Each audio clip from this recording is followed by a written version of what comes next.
حضرت عمر رضی اللہ تعالیٰ عنہ کے زمانے میں ایک نوجوان عبادت گزار تھا۔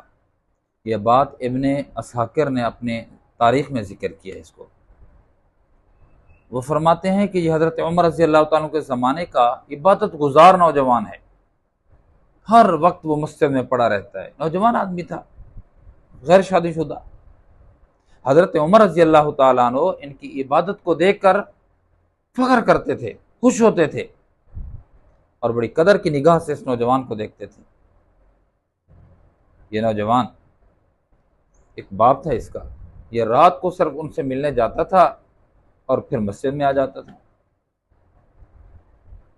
اس کے مسجد کے اور باپ کے گھر کے درمیان ایک عورت کا گھر تھا،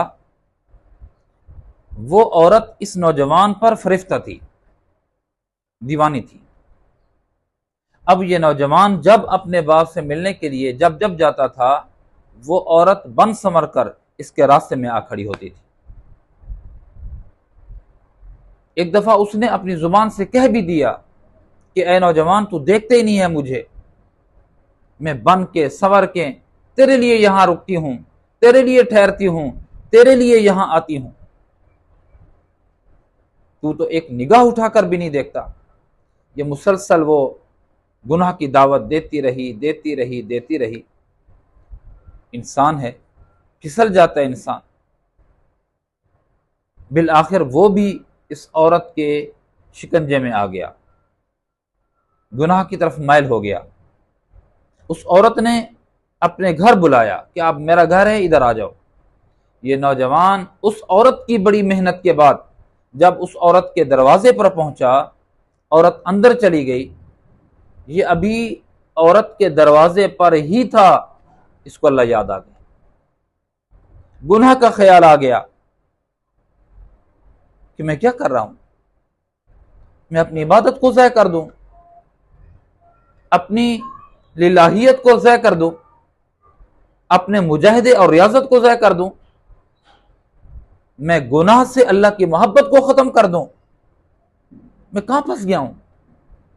بس اللہ کی یاد آئی، اس کے بعد اس کی زبان پر یہ آیت جاری ہو گئی، ان الذین اتقوا اذا مسهم طائفة من الشیطان تذکروا فاذا هم مبصرون۔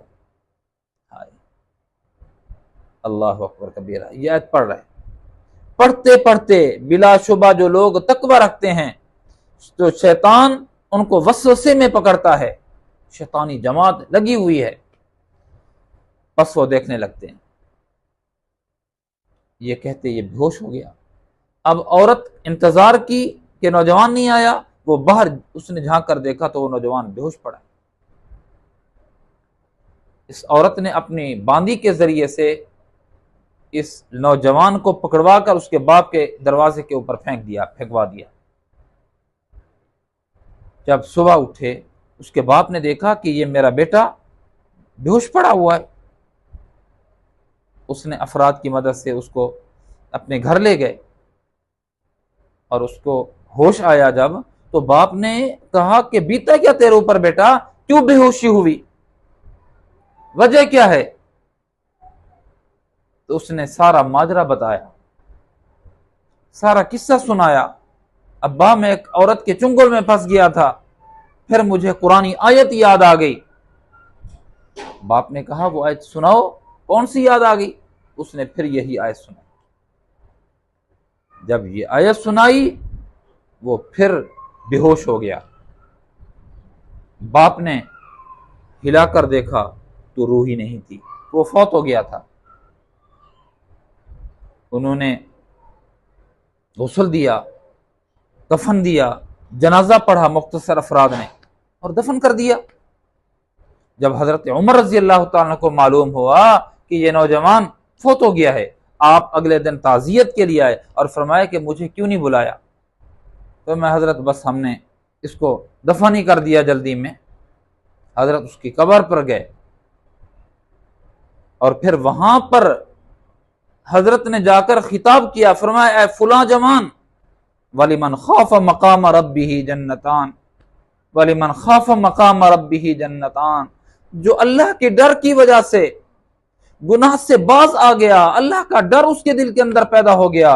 وَلِمَنْ خَافَ مَقَامَ رَبِّهِ جَنَّتَانِ، رب کے سامنے کھڑا ہونے سے ڈر گیا، اللہ نے اس کے لیے 2 جنتوں کا وعدہ فرمایا ہوا ہے۔ یہ جب پڑھی تو اس قبر سے آواز آئی، ہاں ہاں عمر، مجھے اللہ نے 2 جنتیں عطا فرما دی ہیں۔ جو لوگ اللہ کے لیے، اللہ سے ڈرنے والے ہوتے ہیں اور اپنے ارمانوں کا خون کرنے والے ہوتے ہیں، اللہ رب العزت کے ہاں ایسا مرتبہ اور ایسا مقام ہوتا ہے جو قابل رشک ہوتا ہے۔